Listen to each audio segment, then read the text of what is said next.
Hello everyone, this is Pragya. Welcome back to my channel. तो आज हम लोग करने वाले हैं gender as a social construct, जो DSSS से सीटेट में लेके सीटेट में तो एक क्वेश्चन इसका मतलब पूछा जाता है, बिल्कुल कंफर्म है। आप प्रीवियस ईयर उठा के देख लीजिएगा, बिल्कुल एक क्वेश्चन इससे पूछा जाता है। तो ये हम आज ये वाला टॉपिक करेंगे, इसको अच्छे से समझेंगे और इसमें जो gender bias, gender stereotype, gender constituency, gender typing, gender मतलब इन सब जो वर्ड्स हैं इसमें क्या डिफरेंसेस है, इन सबको भी समझेंगे। तो चलिए फिर अब हम अपने नोट्स की तरफ चलते हैं। आज के टॉपिक में जेंडर क्या है। तो जेंडर तो क्या है, सोशल कंस्ट्रक्ट है। अब यहीं पे हम जेंडर और सेक्स को समझ लेते हैं कि जेंडर और सेक्स में क्या डिफरेंस है। तो जेंडर क्या है, सोशल कंस्ट्रक्ट है, सामाजिक संरचना है, सामाजिक संरचना है। सेक्स यहाँ पे क्या है, बायोलॉजिकल कंस्ट्रक्ट है, बायोलॉजिकल कंस्ट्रक्ट है, बायोलॉजिकल कंस्ट्रक्ट है। इसी में बोलते हैं कि जो जेंडर है वो समाज ने बनाया है। अब यहाँ पे बोलते हैं कि जैसे जो खाना बनाना का काम है वो सिर्फ लड़कियाँ ही करेंगी, खाना बनाने का काम क्या है वो सिर्फ लड़कियाँ ही करेंगी। तो ये क्या है, सोसाइटी ने इसको बनाया है, सोसाइटी ने इसको बनाया है। तो खाना बनाने का काम लड़कियां करेंगी, तो क्या इसको सोसाइटी ने ही बनाया है। लेकिन यहीं पे सेक्स देखें तो मेल और फीमेल, ये दोनों क्या आ जाता है, सेक्स है। जैसे अब इनका बॉडी का स्ट्रक्चर ही अलग है, मेल अलग तरीके से दिखते हैं, फीमेल अलग तरीके से दिखती हैं, इनका फिजिकल अपीयरेंस अलग है। वैसे डिफरेंस तो मेल में भी है, डिफरेंस तो फीमेल में भी है। लेकिन अब हमने मतलब ये सेक्स ही है कि ये मेल ही है, ये फीमेल ही है, तो ये डिफरेंट टाइप के हमने स्ट्रक्चर बना दिए हैं कि ये मेल है और ये फीमेल है। लेकिन लड़का रोता नहीं है, लड़का क्योंकि स्ट्रांग होता है। तो ये क्या है, ये हमारा सोसाइटी ने ही बनाया है कि लड़का स्ट्रांग होता है, लड़का रोता नहीं है। तो इसको देखेंगे कि तो जेंडर क्या है, रोल्स और एक्सपेक्टेशन पर बनाया गया एक अवधारणा है, जिसको किसने बनाया है, सोसाइटी द्वारा ये चीज़ बनाई गई है। ठीक, और ये क्या है, ये फिक्स नहीं है, मतलब ये जन्म से ही फिक्स नहीं है, इसको हम बड़े होते होते जन्म में क्या है, जन्म से क्या फिक्स है, बायोलॉजिकल फिक्स है। जैसे सेक्स फिक्स है कि अगर जन्म होते ही दिखा कि अरे मेल की बॉडी है तो हम बोलेंगे अरे लड़का हुआ है, फीमेल की बॉडी है तो बोलेंगे लड़की हुई है। लेकिन जो ये जेंडर है, जेंडर को क्या किया है, ये इन्होंने बनाया है, जो जन्म से फिक्स नहीं है, जो समाज ने हमें बनाया है। और ये समाज में रह के ही हम सीखा है, समाज से ही सीखते हैं। अब देखिए यहाँ पे यही बोल दिया गया है कि लड़कियां कुकिंग करेंगी, तो ये क्या है, सोसाइटी ने बनाया है।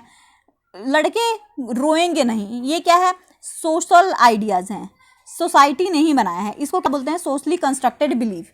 मतलब सोसाइटी ने ये बना लिया है ये अवधारणा कि लड़कियां ही खाना बनाएंगी, लड़के रोते नहीं हैं। यहाँ पे भी डिफरेंस देख लेते हैं सेक्स और जेंडर में, वैसे मैंने बता दिया है। तो सेक्स क्या है, बायोलॉजिकल कंस्ट्रक्ट है, बायोलॉजिकल है। और जेंडर क्या है, सोशल कंस्ट्रक्ट है। सेक्स क्या होता है कि फिक्स्ड बाय बर्थ, मेल और फीमेल, मतलब फिक्स है कि ये मेल है और ये फीमेल है। लेकिन यहीं पे क्या है कि जो जेंडर है ये मस्कुलाइन फेमिलाइन रोल, मतलब ये जो मस्कुलाइन रोल जो है, रोल बना दिया गया है कि लड़के ये नहीं करते हैं, लड़कियां वो नहीं करती हैं, लड़के ऐसे रहते हैं, लड़कियां वैसी रहती हैं, लड़कियां ही खाना बनाएंगी, लड़के रोएंगे नहीं। मतलब कोई भारी वजन उठाना है तो लड़कियां नहीं उठा सकती क्योंकि लड़कियां कमज़ोर होती हैं, और लड़का मतलब हट्टा कट्टा तगड़ा है तो क्या करेगा, लड़का ही भारी वजन उठाएगा। तो ये चीज़ क्या है, ये समाज ने बना दिया है, सोसाइटी ने हमारे बना दिया है। ठीक, तो ये चीज़ क्या है, ये चीज़ कहना तो गलत है। ये क्या है, रिलेटेड टू, अब ये क्या है, हमारे बॉडी के स्ट्रक्चर के हिसाब से, जो हमारा बॉडी का स्ट्रक्चर है उसके हिसाब से ये रिलेटेड है। और ये क्या है, रोल्स और बिहेवियर्स, जो रूल्स बनाए गए हैं, जो रूल्स और बिहेवियर बनाए गए हैं उसके ऊपर ये रिलेटेड है। जैसे अब जेंडर जो मतलब सोसाइटी ने एक बना दिया है, जो चला आ रहा है बचपन से ही, उसी को बोलते हैं ये। अगला पॉइंट है हमारा, इक्वेलिटी और इक्विटी क्या होता है। तो इक्वेलिटी तो होता है क्या, समानता, और इक्विटी क्या होता है, समता। मतलब अब यहाँ पे क्या है कि हमें इक्वालिटी में क्या आ जाता है, इक्वल अपॉर्चुनिटी आ जाती है। इक्वल अपॉर्चुनिटी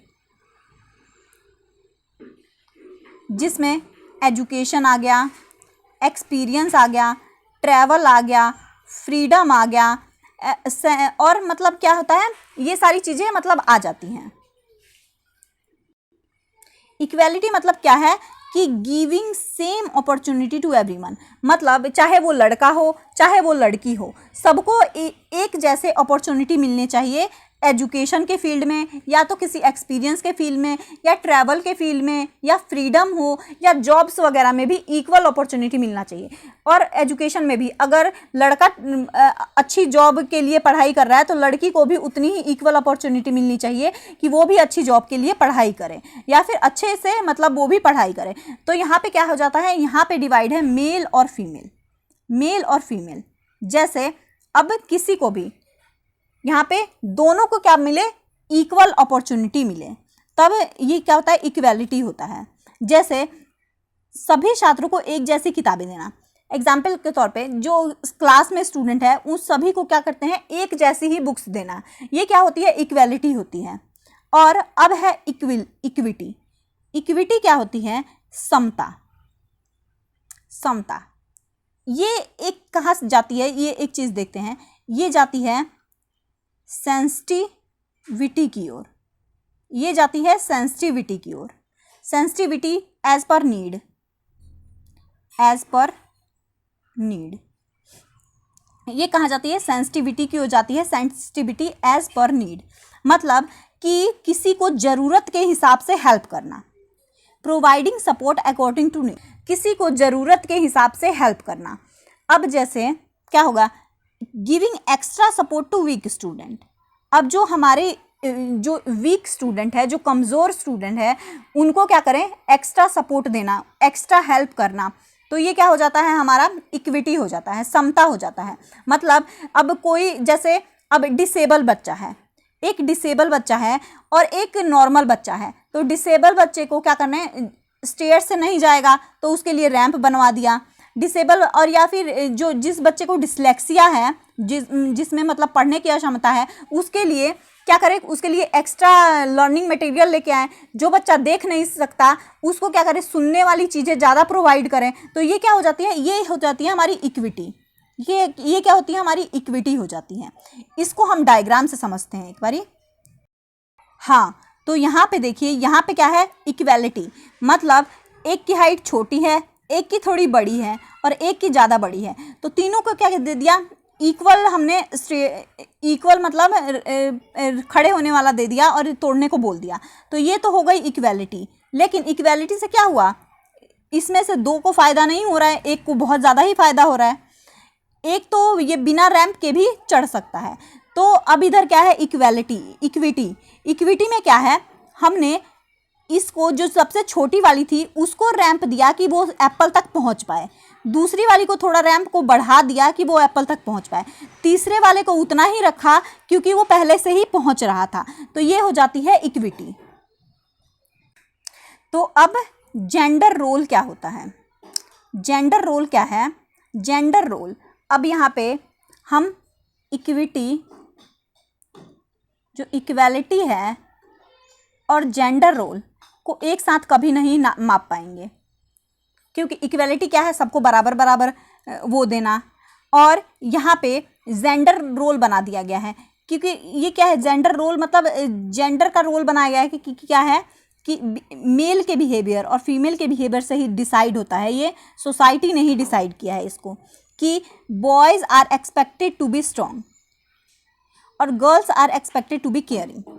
तो इन्होंने क्या किया है, जेंडर रोल, और अगर हम इक्वालिटी की बात करें और जेंडर रोल की बात करें तो ये एक साथ फिट बैठ ही नहीं सकते हैं।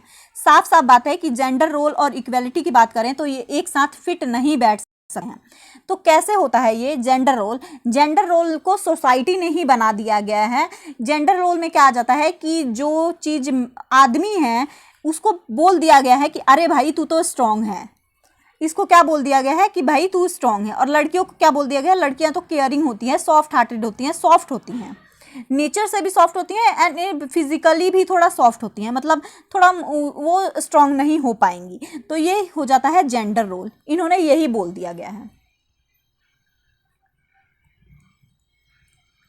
जेंडर आइडेंटिटी, जेंडर आइडेंटिटी क्या होता है? तो जेंडर आइडेंटिटी ये है कि बच्चा अपने आप को पहचानने लग जाए कि वो मेल है या वो फीमेल है। बच्चा क्या करे, अपने आप को ही पहचानने लग जाता है वो मेल है या फीमेल है। तो ये हो जाता है जेंडर आइडेंटिटी।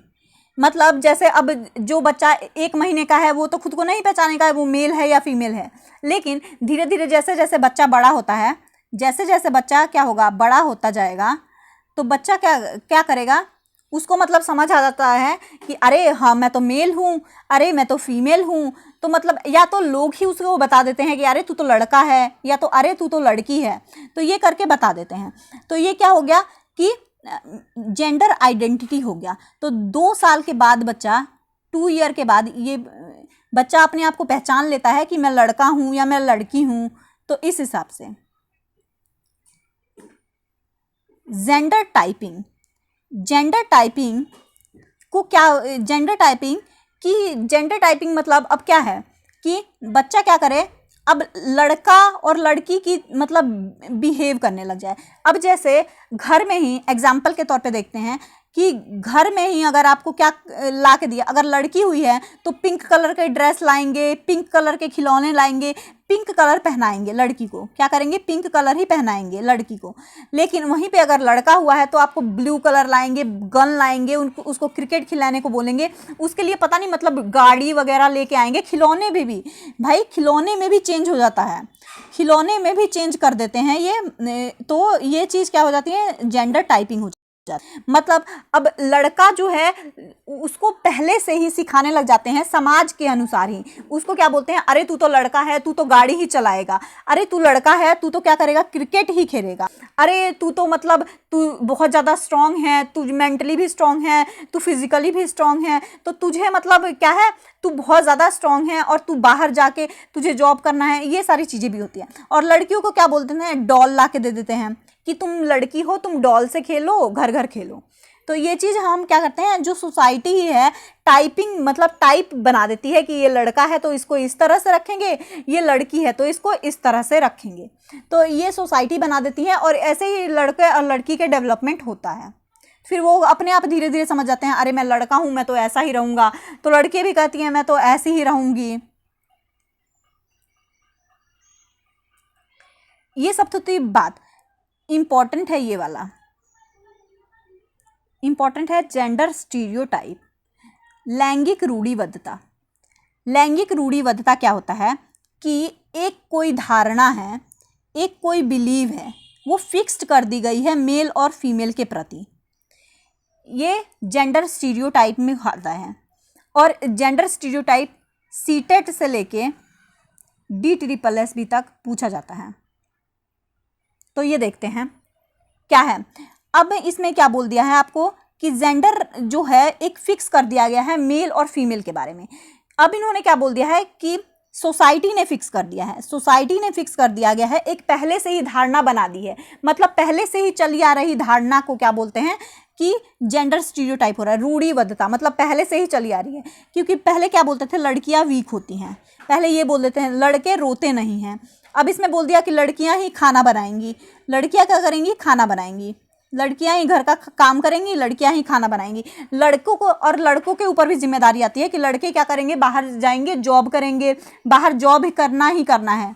अगर यहीं पे मतलब हम बात करें स्टीरियोटाइप होता है, तो अगर लड़की कोई जॉब नहीं कर रही है तो लड़की की मतलब ऐसे बोलेंगे कोई बात नहीं, लड़की की शादी हो जाएगी। लेकिन वहीं पे अगर लड़का जॉब नहीं कर रहा है, लड़का कमा नहीं रहा है, तो लड़के को क्या बोलेंगे कि अरे तुझे तो जॉब करना ही पड़ेगा, तुझे घर चलाना है, तुझे पूरा फैमिली को चलाना है, तुझे जाके बाहर जाके जॉब कमा पड़ेगा, पैसे कमाने पड़ेंगे। लेकिन लड़की को क्या बोल देते हैं वहीं पे, अरे नहीं तुम तो घर संभालो। ये चीज होती है। जेंडर डिस्क्रिमिनेशन, ये भी इंपॉर्टेंट है। जेंडर डिस्क्रिमिनेशन, लैंगिक भेदभाव। जेंडर डिस्क्रिमिनेशन में क्या होता है कि अब मतलब जेंडर के हिसाब से भेदभाव, मतलब जेंडर के हिसाब से ही हम ट्रीट करते हैं अगले को। अगले को हम क्या करेंगे, जेंडर के हिसाब से ही ट्रीट करते हैं। जैसे अब कोई लड़का है तो उसको लड़के के हिसाब से ट्रीट करेंगे, कोई लड़की है तो उसको लड़की के हिसाब से ही ट्रीट करेंगे। जैसे अब यहाँ पे दे दिया, लड़कियों को पढ़ाने का कम अवसर दिया जाता है। हमेशा बोला जाता है कि तुम तो लड़की हो, तुम तो कम पढ़ोगी तब भी काम चल जाएगा, लेकिन लड़के को ऐसा नहीं बोला जाता। लड़के को बोला जाता है नहीं, तुम्हें पढ़ना पड़ेगा, तुम्हें नौकरी करनी पड़ेगी, तुम्हें कमाना पड़ेगा। तो ये क्या हो गया, भेदभाव हो गया। ये भेदभाव कर दिया हमने लड़के और लड़की के बीच में। अगर आजकल मतलब तो इतना नहीं है, लेकिन पता है जॉब पे भी जाते हैं तो जॉब पे लड़का है ना तो उसको ज़्यादा सैलरी मिलती है, वहीं पे लड़की होती है तो उसको कम सैलरी देते हैं क्योंकि तुम तो लड़की हो। तो ये क्या हो गया, ये भेदभाव हो गया, ये डिस्क्रिमिनेशन हो गया। तीसरा है जेंडर बायस। जेंडर बायस ये भी इंपॉर्टेंट है। ये क्या होता है, जेंडर बायस, लैंगिक पक्षपात। लैंगिक पक्षपात मतलब कोई चीज़ एक की तरफ झुका हुआ है, कहीं मतलब कोई चीज़, अगर जैसे मैं घर में अगर किसी लड़की को ही सपोर्ट करूं, फॉर एग्जांपल अब मेरे घर में एक लेडी आती है काम करने, तो मैंने उसको क्या बोला कि मतलब तुम उसको कुछ बोले बिना उसकी सैलरी बढ़ा देती हूँ, उसको कुछ कहे बिना, मतलब वो थोड़ा कम काम भी करती है ना तो भी मैं उसको क्या करती हूँ, कुछ बोलती नहीं हूँ। लेकिन यहीं पे मेरा ड्राइवर है, वो लड़का है, और उसी को मैं 4 बात सुना देती हूँ, 4 गालियाँ दे देती हूँ बिना कुछ करे, उसकी सैलरी काट लेती हूँ। तो ये भी क्या हुआ, एक पक्षपात ही हुआ। तो ये क्या हुआ, जेंडर बायस हो गया।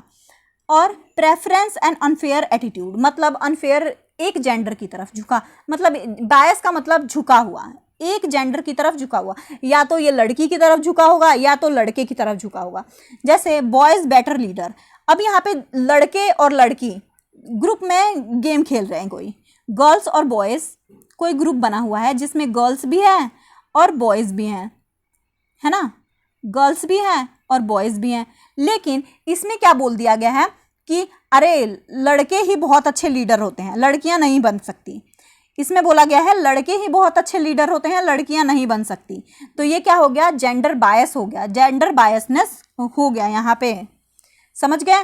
तो यहाँ पे क्या हो गया, जेंडर बायसनेस हो गया। जेंडर कॉन्स्टेंसी, इसको समझते हैं क्या होता है ये जेंडर कॉन्स्टेंसी। जेंडर कॉन्स्टेंसी मतलब कि जो कॉन्स्टेंसी है मतलब कांस्टेंट है, एक तरह से क्या है, कांस्टेंट है, कांस्टेंट है। जैसे टाइम के साथ ये चीज़ बदल नहीं सकती है, टाइम के साथ ये चीज़ कभी बदल नहीं सकती, कितना भी कर लो। जैसे अब जैसे हम, तुम में से कोई भी फीमेल है ना, और कोई मेल है, तो ये चीज़ तो अब इतने बड़े हो गए हैं सब, तो ये चीज़ तो समझ आ गई है ना कि हम मेल हैं, तो अब ये बदलेगी नहीं, हम मेल को फीमेल नहीं बन सकते। दूसरी लड़की है तो ये भी समझ आ गया है कि अब हम फीमेल हैं तो अब हम मेल नहीं बन सकते हैं। तो ये जेंडर कॉन्स्टेंसी है कि अगर कोई मेल है तो वो मेल ही रहेगा, अब वो कांस्टेंट है, मतलब अब ये बदल नहीं सकता। ये मेल है तो मेल ही रहेगा, वो फीमेल है तो फीमेल ही रहेगी, ये बदल नहीं सकते हैं। यहाँ पे अब हम बोल देते हैं कि जेंडर इनइक्वालिटी। अब यहाँ पे जैसे क्या है कि अब लड़के को ज़्यादा मान लिया या लड़की को कम मान लिया, तो इसको कम करने के तरीके क्या क्या हो सकते हैं, मतलब हम क्या क्या कर सकते हैं जिससे जेंडर इनइक्वालिटी को कम किया जा सकता है और जेंडर को क्या करें, इक्वल। गर्ल्स एंड बॉयज़ को इक्वल ही रखें। ऐसा क्या करें हम कि गर्ल्स और बॉयज़ इक्वल ही रहें, तो और उसके मतलब कम करने के इनइक्वालिटी को कम करने के तरीके क्या क्या हो सकते हैं। तो देखिए, इक्वल अपॉर्चुनिटी प्रोवाइड करो बॉय और गर्ल्स को, लड़के और लड़की को क्या करो, इक्वल अपॉर्चुनिटी प्रोवाइड करो, ठीक है। लड़के और लड़की को क्या करना है, इक्वल अपॉर्चुनिटी प्रोवाइड करना है। जेंडर स्टीरियोटाइप को ख़त्म कर दो, जेंडर स्टीरियोटाइपिंग को ख़त्म करना है। मतलब कि जो धारणाएं हमारी पुरानी धारणाएं हैं ये बनी आ रही हैं, जिसने जो समाज ने बनाया है कि लड़कियां कमज़ोर होती हैं, लड़के स्ट्रांग होते हैं, लड़कियां घर में खाना बनाती हैं, लड़के रोते नहीं हैं, लड़कियों को ही घर का काम संभालना आना चाहिए, बच्चे पालना है, ये सब करना है तो लड़कियों को ही करना है। लेकिन लड़के क्या करेंगे, बाहर जाके कमाएंगे, ये करेंगे। तो ये क्या है, ये सब स्टीरियोटाइप है। ये सारी चीज़ों को ख़त्म कर दो। दूसरी चीज़ से क्या होगी, जेंडर इनइक्वालिटी कम होएगी। बिल्कुल ख़त्म तो होना तो मतलब नहीं होएगी, पर हम ट्राई तो कर सकते हैं कि कम होए। अब क्या करें, जो एजुकेशन है, एजुकेशन में जो पार्टिसिपेशन होता है उसको इक्वल रखें। मतलब कि इतने बच्चे जो इसमें, जैसे 10 बच्चे पार्टिसिपेट कर रहे हैं, उसमें से 5 लड़कियां हो, 5 गर्ल्स हो, 5 बॉयज़ हो, 10 बच्चों में से 5। तो ये क्या हो गया कि पार्टिसिपेशन को क्या, भागीदारी को क्या करें, इंक्रीज कर दिया हमने। शिक्षा में भी मतलब अगर 5 लड़के पार्टिसिपेट कर रहे हैं तो 5 लड़कियों को भी इन्वॉल्व किया गया। तो ये क्या हो गया, दोनों बराबर हो गए। अब क्या करें, प्रोवाइड करें जेंडर न्यूट्रल एनवायरनमेंट चिल्ड्रन के लिए। मतलब बचपन से ही उनको सिखाओ और जेंडर न्यूट्रल रखो। ये नहीं कि अब स्कूल में ही स्टार्टिंग से ही कर देते हैं कि जो लड़की है वो क्या करेगी, अलग ही क्लासरूम में पढ़ेगी। मतलब अलग क्लासरूम में तो नहीं, लड़की जो है अलग डेस्क पे बैठेंगी, लड़कियां सब अलग डेस्क पे बैठेंगी, लड़के सब अलग डेस्क पे बैठेंगे। ये चीज़ होती है ना, लड़कियां अलग डेस्क पे बैठेंगी, लड़के अलग डेस्क पे बैठेंगे। तो ये सब हम बचपन से ही धारणाएं बनाते हैं कि अरे मतलब ये हम स्कूल से या फिर सोसाइटी से ये सब धारणाएं बनाते हैं। तो इसको क्या करना है, न्यूट्रल कर देना है। इसको न्यूट्रल कर देना है, मतलब ऐसा एनवायरनमेंट बनाना है जिसमें गर्ल्स बॉयज़ में डिफ्रेंशिएट ना हो पाए। मतलब फिजिकली दिखे वो लड़का लड़की हैं, लेकिन सोसाइटी के बेस पे या तो हम इंटेलेक्चुअली ना दिखे कि वो लड़का या लड़की है। रिस्पेक्ट करें मैन और वुमेन इक्वली। मैन और वुमेन को इक्वली रिस्पेक्ट करें तो इससे क्या होगा, जेंडर इनइक्वालिटी को कम किया जा सकता है। और एंश्योर करें रिप्रेजेंटेशन इन टेक्स्ट बुक। मतलब कि एंश्योर करें कि अब जैसे यहाँ पे है चेयरमैन लिख दिया, तो मतलब टेक्स्ट बुक में भी मतलब कोई बायसनेस ना हो। अब यहाँ पे देखिए, तो यहाँ पे चेयरमैन की जगह चेयरपर्सन का यूज़ करना चाहिए। चेयरमैन की जगह चेयरपर्सन का यूज़ करना चाहिए। एक क्रिकेटर में बैट्समैन आता था, बैट्समैन होता था, लेकिन बैट्समैन क्या है, बैट्समैन तो ये मतलब मैन हो गया। लेकिन क्रिकेट तो आजकल लड़कियां भी खेल रही हैं, तो क्रिकेट लड़कियां खेल रही हैं, तो यहाँ पे क्या यूज़ करा गया, हमने बैट्समैन की जगह बेटर यूज़ किया गया। बैट्समैन की जगह बेटर यूज़ किया गया। तो मतलब टेक्स्ट बुक वगैरह में भी ये चीज़ को ध्यान में रखा जाए कि लड़के और लड़की के बीच में भेदभाव ना किया जाए। लड़के और लड़की को घर और स्कूल पर इक्वली बिहेव किया जाए। मतलब जितना हम लड़के को मान रहे हैं उतना ही लड़की को भी माने स्टार्टिंग से ही। तो इससे क्या होगा, जेंडर इक्वलिटी कम होगी। ये gender as a social construct हमारा यहीं पे चैप्टर कंप्लीट होता है। तो यहाँ पे हमारा जेंडर टॉपिक है वो कंप्लीट होता है। आई होप ये आपको इन्फॉर्मेटिव लगा होगा और आपकी एग्ज़ाम के लिए बहुत ज़्यादा महत्वपूर्ण होगा। तो आज के लिए इतना ही, मिलते हैं नेक्स्ट वीडियो में। Thank you so much.